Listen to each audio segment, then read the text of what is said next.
Participating in this event has now become one of the key features of my calendar, and coming here gives me an opportunity to interact with you, which are mostly business people, business-related organizations, to hear your own questions, your own perspectives, and notably the ones that little and small businesses face as far as world trade is concerned. And I think I sometimes have to repeat, and I do repeat it here before you, that contrary to what many people believe in WTO, it is not countries that trade. It's business. It's producers, it's consumers. We have the appearance in WTO that all this is trade between countries. We all know here that that is not the real truth. And I think forgetting what the reality is sometimes may risk taking us in negotiating zones which have not much to do with reality. The focus of my remarks this afternoon is aid for trade. Because it is something which many of you are now becoming familiar with. B, because this is the core business of the ITC.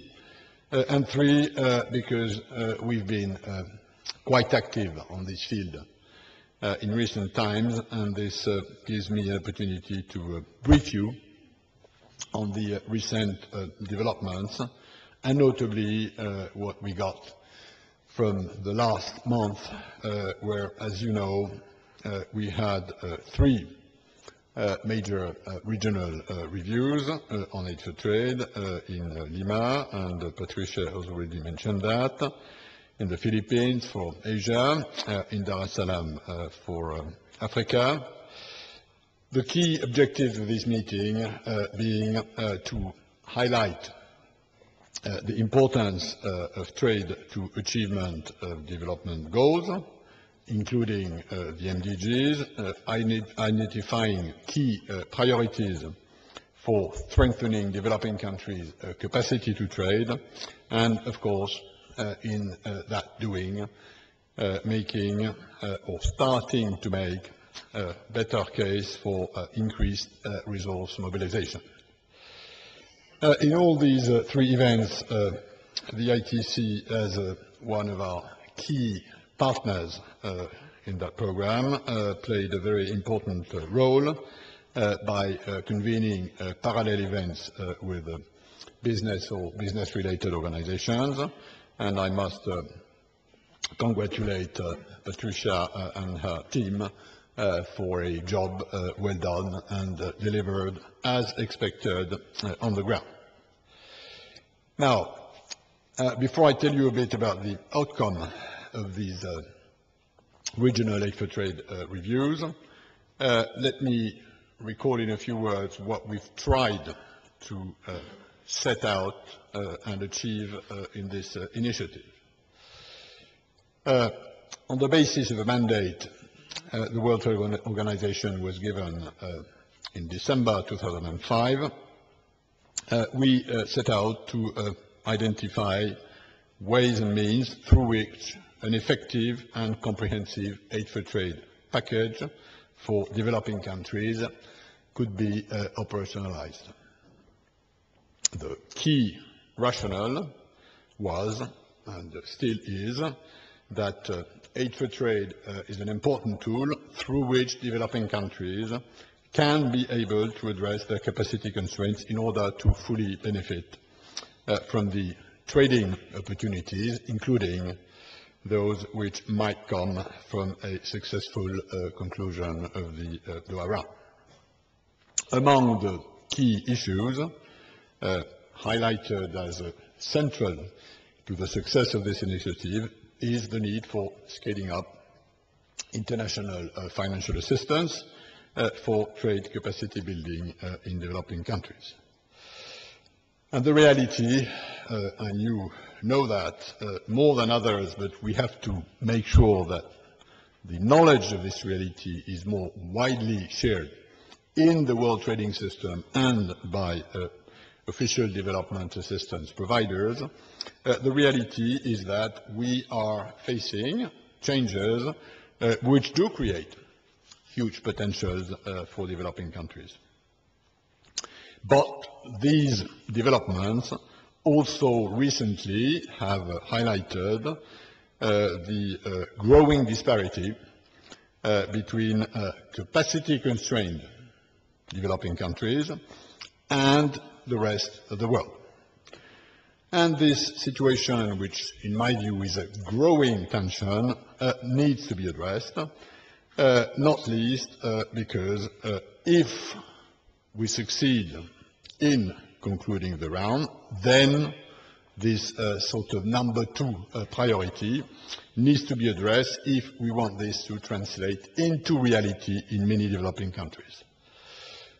And it's my belief that without adequate resources to address these capacity challenges, some developing countries will not be able to reap fully the benefits of a more open trading system. They will not be able to exploit the results of a possible success of the round and benefit from the various opportunities which are possibly in the making. You know that. You know the sort of constraints which these countries have to face.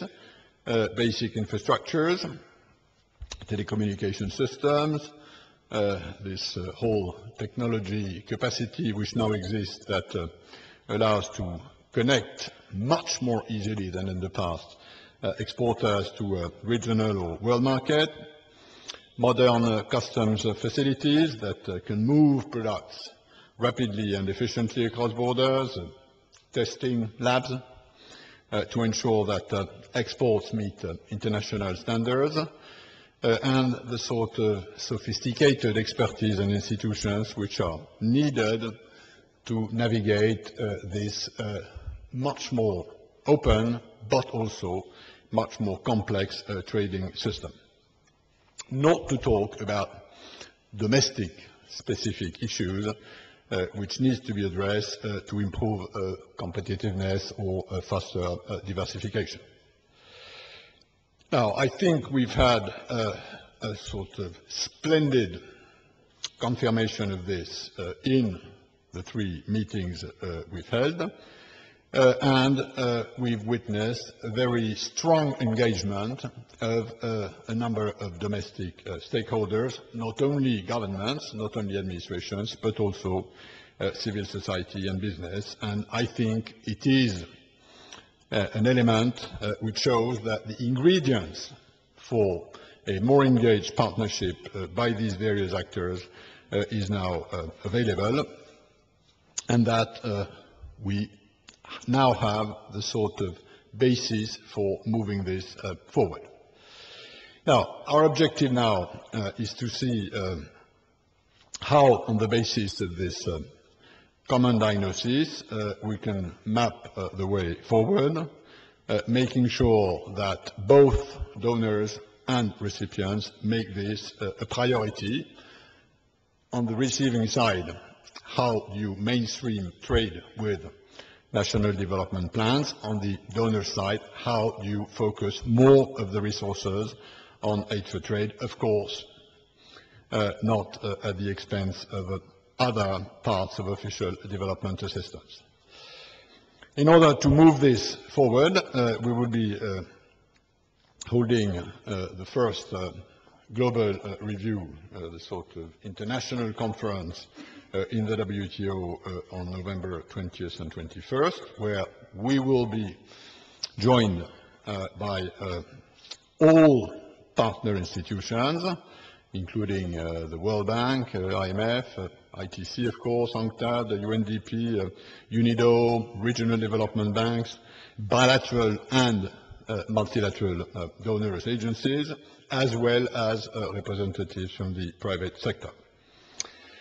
And our objective in this event will be to formulate, on the basis of the priorities which have been outlined in the regional event, a sort of roadmap for the next steps, and I'll come back to that in a minute. Now, not that we intend on this occasion to transform the World Trade Organization into a development agency. The World Trade Organization is not a development agency. We have a few programs, like what we do in training, what we do with the SDTF, what we do with GTAP, but this is not our core business.